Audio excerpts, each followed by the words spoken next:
Korem, saya persilakan untuk menyampaikan. Ya, halo. Halo. Halo. Selamat sore. Salam sejahtera untuk kita semua. Terima kasih banyak. Kami dari komunitas masyarakat adat Papua anti korupsi LSM Kampak Papua yang sampai saat ini masih berdiri di atas negeri Bumi Cendrawasih untuk melawan kejahatan korupsi. Ya, korupsi itu musuh bersama dan korupsi itu bagian dari pelanggaran HAM berat yang tentunya kita sama-sama lawan. Ya, kita sama-sama lawan.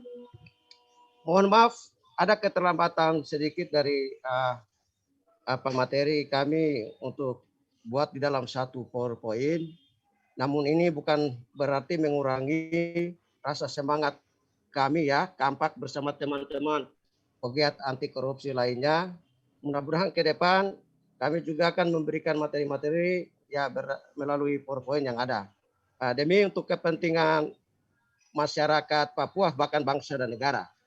Sejauh ini yang selama ini Kampak lakukan di kampung-kampung memberikan pemahaman bagaimana kita mencegah tindak pidana korupsi ya. Jadi pemberantasan korupsi itu bukan dari pemerintah daerah saja, tetapi dari kampung ya, pemerintahan kampung. Ini sangat penting. Pencegahan itu juga apabila kita memberikan pemahaman pencegahan kepada masyarakat yang ada di kampung-kampung. Apa yang tadi sudah disampaikan oleh Direktur ya pengaduan masyarakat ya terkait peraturan pemerintah 71/2000 dan juga undang-undang tindak pidana korupsi yang ada. Ini peran serta masyarakat, bagaimana masyarakat ikut mengambil bagian untuk mengawasi dan juga mencegah terjadinya kejahatan-kejahatan sosial ini. Jadi begini, tadi sesi pertama ya yang disampaikan oleh Inspektorat Provinsi Papua. Saya kira Bapak Inspektorat Pak Ringgit ini sudah tahu ya Kampak ketika Kampak melakukan aksi ya di kantor Bapeda Provinsi Papua terkait ada penyalahgunaan ya ada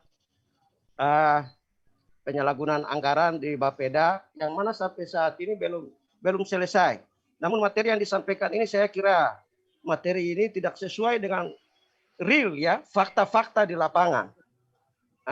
Kami berterima kasih juga kepada Inspektorat Provinsi Papua Barat yang sangat luar biasa menyampaikan pandangan-pandangan pencegahan, pandangan-pandangan tipikor dan kasus-kasus yang sudah pernah dilakukan oleh Papua Barat, ya. Dan ini harus disampaikan kasus mana saja supaya ini bisa sampaikan ke publik. Saya mau kasih tahu mulai dari KPK dan para pemeriksa yang saat ini bahwa yang bikin rusak Papua Barat adalah penegak hukum. Ya, yang kasih hancur Papua itu adalah APH dengan para auditor. Ya, saya belum masuk ke pembahasan kesehatan, bansos, bahkan pendidikan karena kami langsung pelaku, kami yang melaporkan, kami yang advokasi sampai penyidikan sampai kami langsung dalam penuntutan kami yang kawal. Ya kami tahu perilaku ini.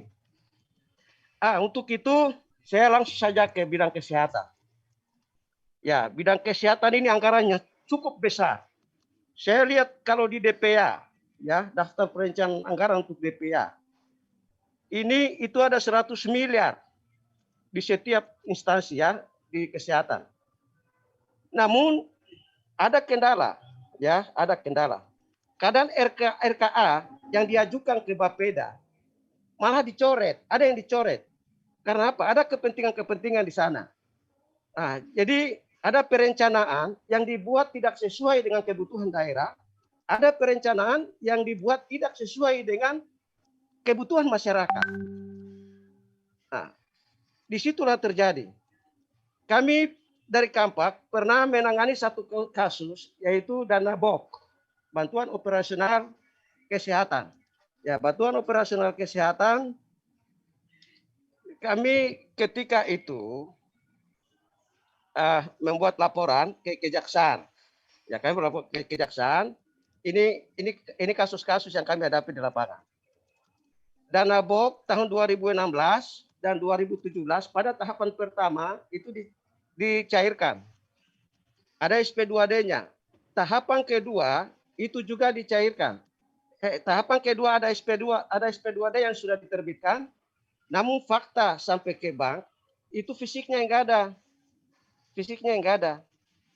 Nah, ini indikasi ya, ini indikasi penipuan. Ini indikasi penipuan yang mana kami sampaikan bahwa pencegahan di Papua ini belum maksimal.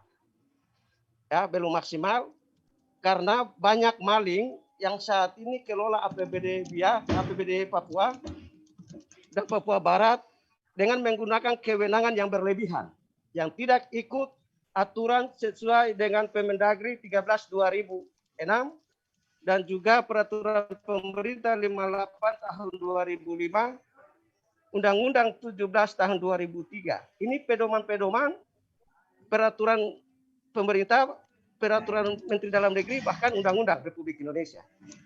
Ini sebenarnya para pengguna anggaran, kuasa pengguna anggaran harus menggunakan dasar hukum ini.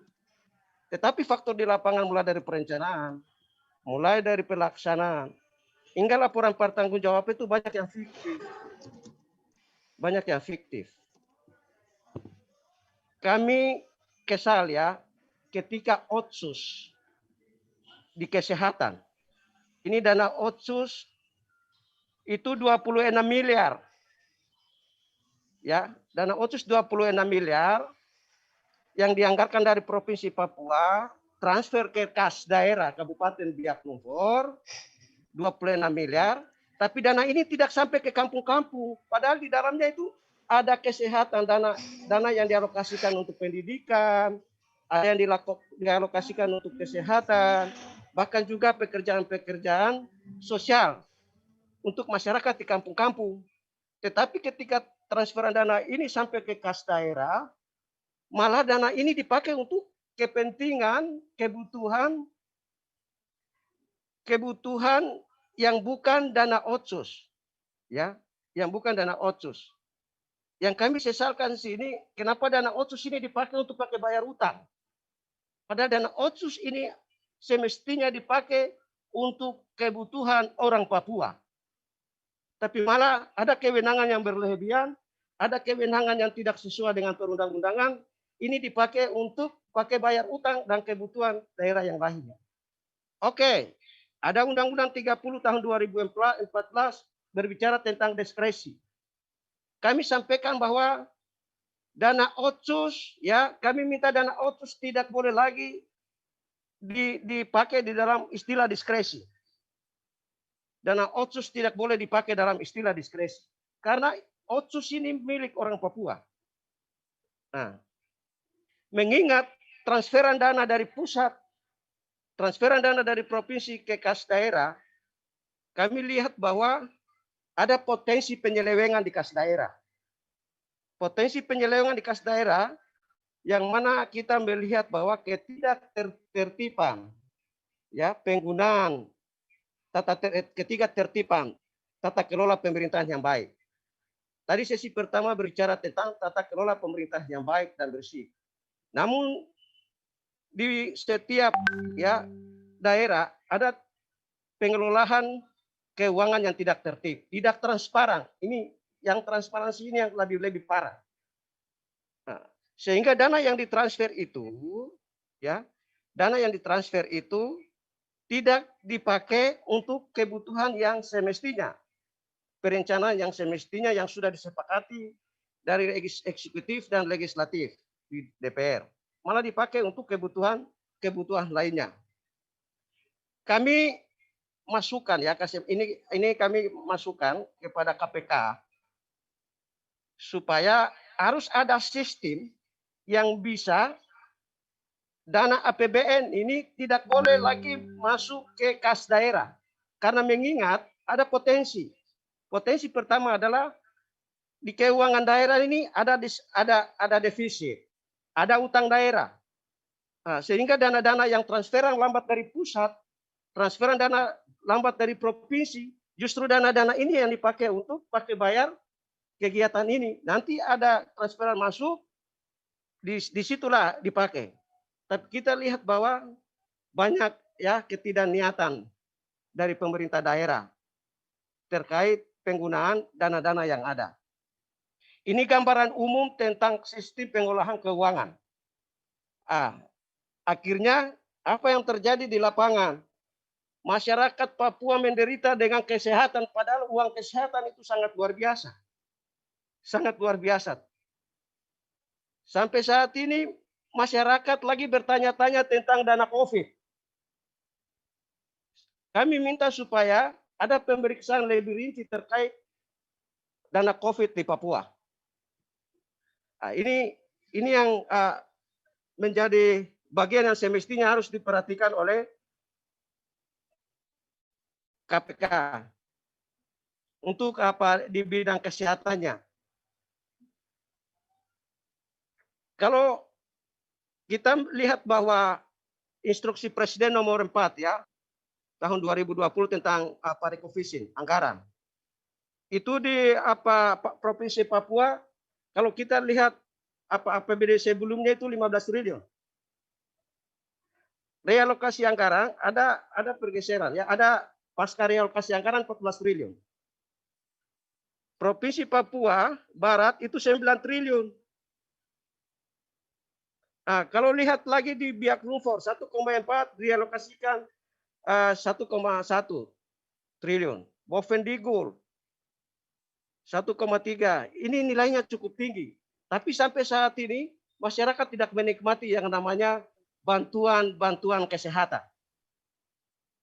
Bantuan kesehatan. Bagaimana kita mencegah? Kalau tidak ada pengawasan yang detail.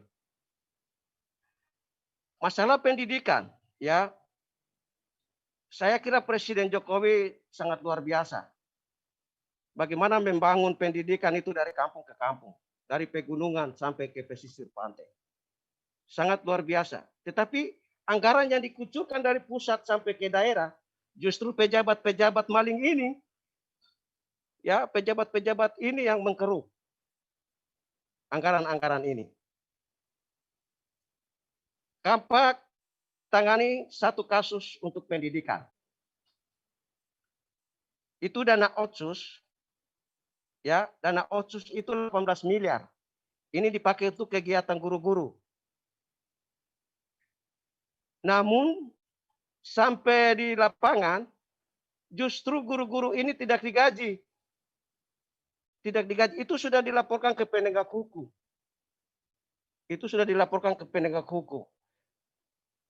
Tapi sampai saat ini tidak ada proses hukum yang adil bagi laporan-laporan masyarakat.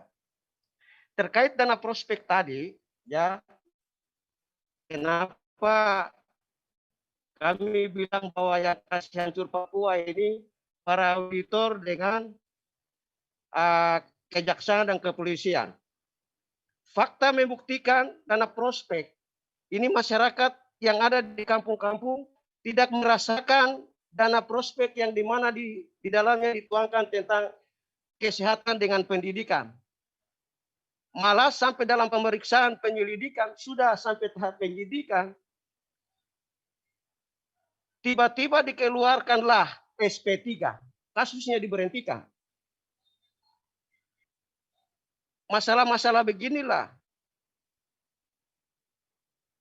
yang kami sampaikan ke publik, supaya para penyelenggara negara dalam hal ini, oknum-oknum penegak hukum, jangan lagi memanfaatkan laporan masyarakat itu sebagai proyek. Jangan lagi memanfaatkan laporan masyarakat sebagai lahan. Nah, kalau kita memberikan efek jerak kepada para penyelenggara, maka tentunya tidak ada lagi niat korupsi di sana. Ya, tidak ada lagi niat korupsi di sana. Untuk itu pada kesempatan ini, waktu yang baik ini, ada beberapa kendala yang kami juga sampaikan. Pembangunan rumah sakit di Waropen, ya, pembangunan rumah sakit di Waropen yang 150 miliar. Tapi saat ini rumah sakit itu jadi kumuh. Itu rumah sakit kumuh.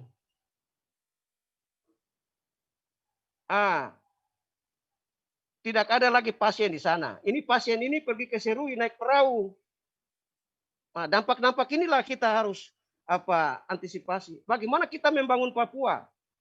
Kalau sistem ini dibangun oleh kepentingan-kepentingan birokrat yang hanya atur regulasi untuk kepentingan diri sendiri. Dalam analisa kami, ya analisa keempat, terkait laporan pengaduan masyarakat yang tertuang di dalam Peraturan Pemerintah 71/2000 dan juga Peraturan Pemerintah 43 tahun 2018, ternyata itu mandek di inspektorat.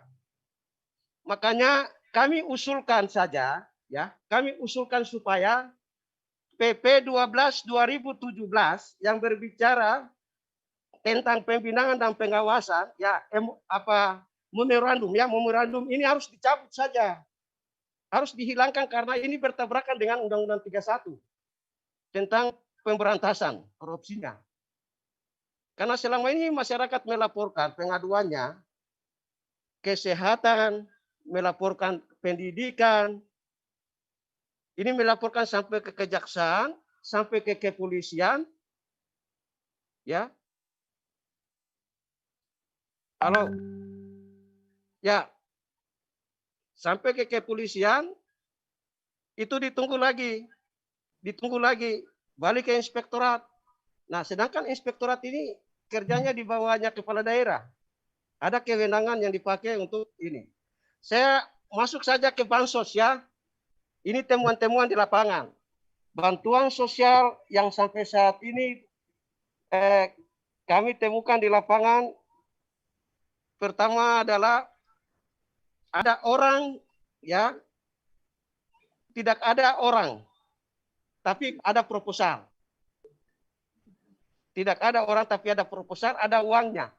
Ini fiktif. Ini fiktif. Dan juga ada bantuan keagamaan dan bantuan gereja. Ini proposal dibuat tidak transfer langsung ke rekening. Malah dibayar cash. Malah dibayar cash. Itu ada satu gereja, itu dijanji untuk kasih 200 juta. Ketika dana itu dicairkan, bukan langsung masuk ke rekeningnya, rekening proposalnya. Namun itu duitnya dikasih 50 juta, 150 jutanya diambil.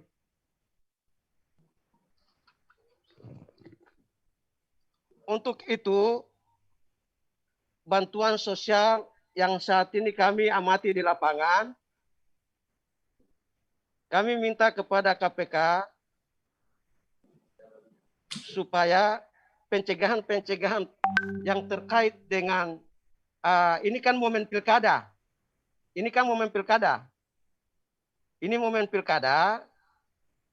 Jadi KPK bersama timnya, tolonglah, ada bantuan sosial yang saat ini dipakai untuk kampanye. Ada bantuan sosial yang dipakai bagi ke masyarakat tanpa sesuai dengan juknis yang ada. Ini yang kami minta supaya ini harus diperhatikan, ya. Yang berikut lagi, ya, yang terakhir.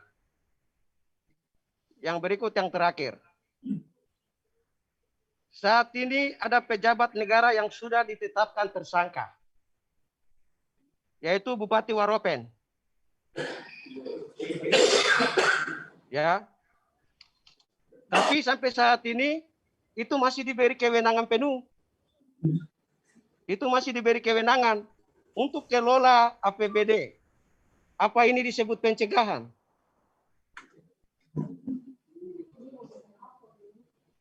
Dan juga Bupati Timika. Apakah ini disebut pencegahan? Untuk itu kami akan sediakan materinya dan kami akan kirim lewat via WA atau via jaga KPK yang ada supaya itu menjadi, dan kami akan kirim ke KPK. Ada bagian-bagian yang sangat penting sekali yang mana kami minta kepada Komisi Pemberantasan Korupsi supaya melibatkan orang Papua juga harus ambil bagian. Bukan saja ikut dalam Jagat Papua, tetapi ambil bagian sebagai pegawai KPK. Ya, sebagai KPK di Papua dan Papua Barat. Demikian itu yang kami sampaikan. Terima kasih. Terima kasih Pak Yohan.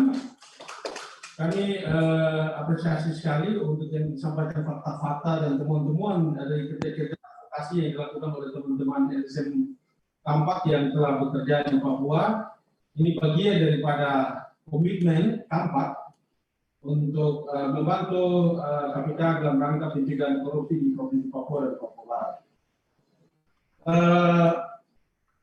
Dari yang disampaikan oleh Pak Yohan tadi, ada beberapa hal yang saya dapat simpulkan kepada kita sekalian di sore hari ini. Yang pertama, bahwa selain Kampak LSM Kampak melakukan kerja-kerja advokasi dalam rangka pencegahan korupsi, tapi Kampak juga melakukan penguatan kepada masyarakat untuk bagaimana mencegah terjadinya korupsi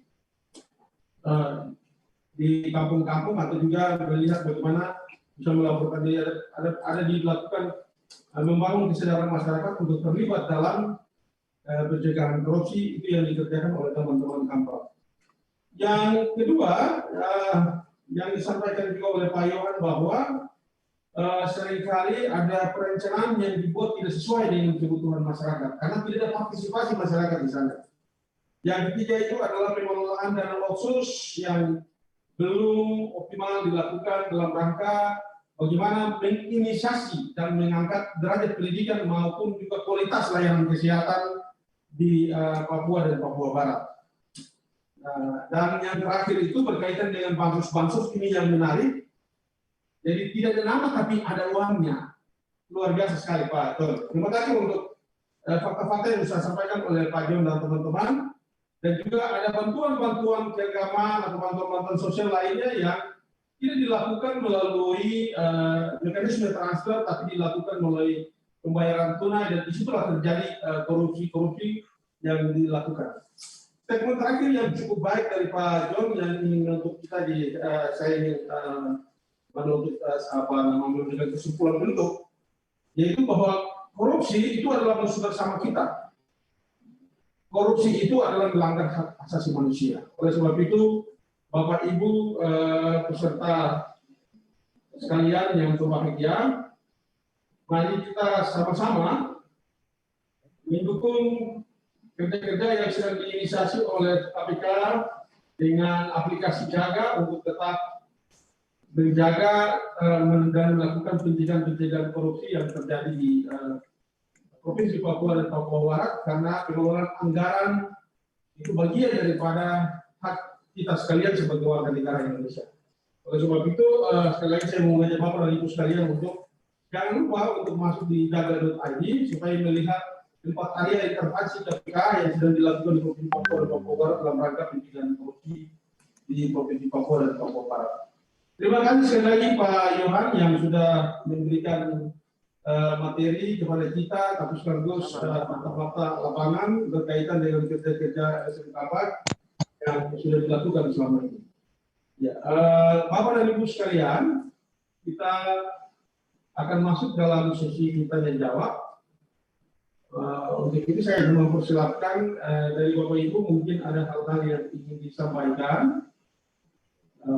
Dua orang berkaitan dengan urus saja tadi berkaitan dengan Pak John, Pak Yohan. Halo Pak Yohan.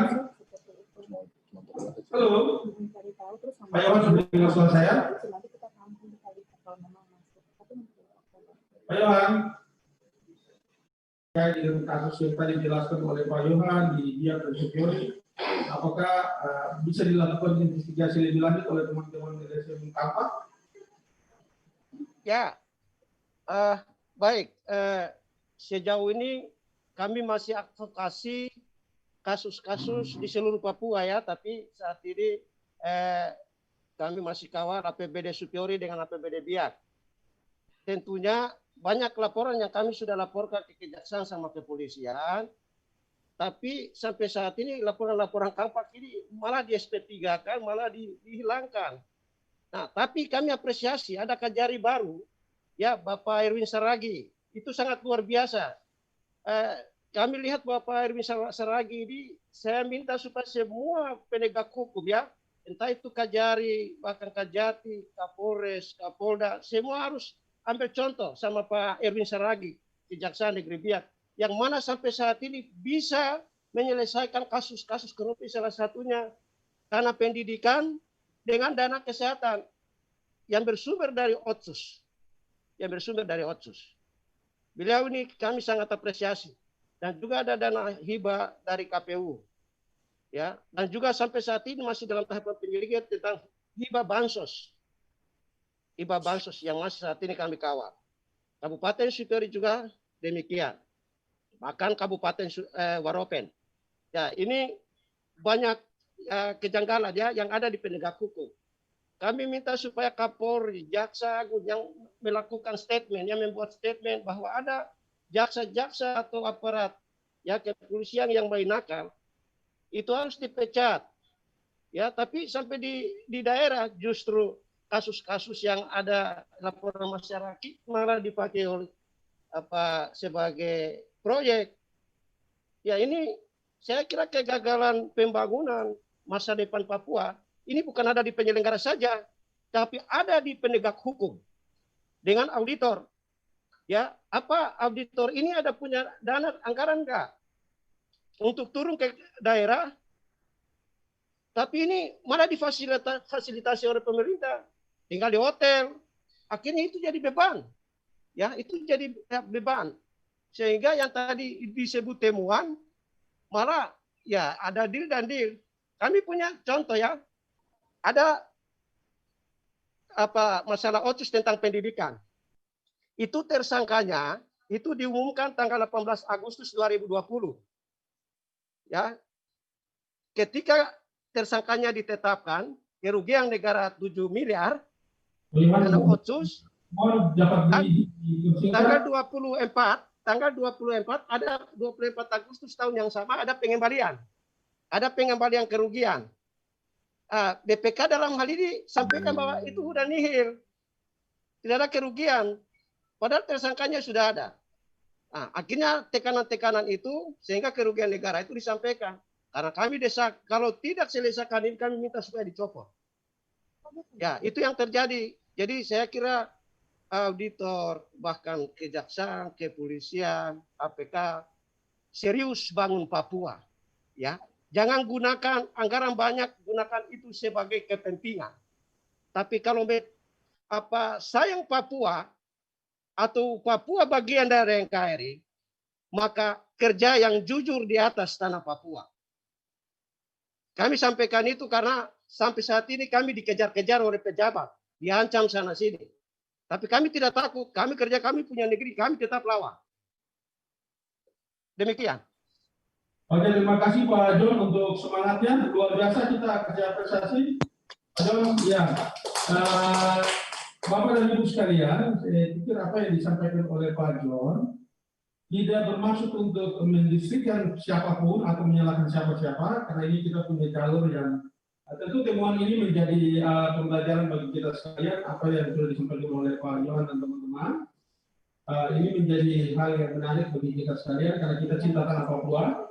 Kita semua punya komitmen untuk kita tanah Papua. Oleh sebab itu, ini mungkin menjadi masukan bagi kita sekalian untuk melakukan hal-hal menjaga Papua dan Papua Barat lebih baik ke depannya. Oke, terkait apa yang disampaikan oleh Pak Yohan di sore hari ini, supaya ini tidak menjadi liar kesana kemari, karena ini kita Oleh sebab itu saya mohon karena ini nanti juga mungkin bisa disalurkan lewat kanal Normatif KPK, tapi juga mungkin saya minta kesediaan Ibu Anas juga untuk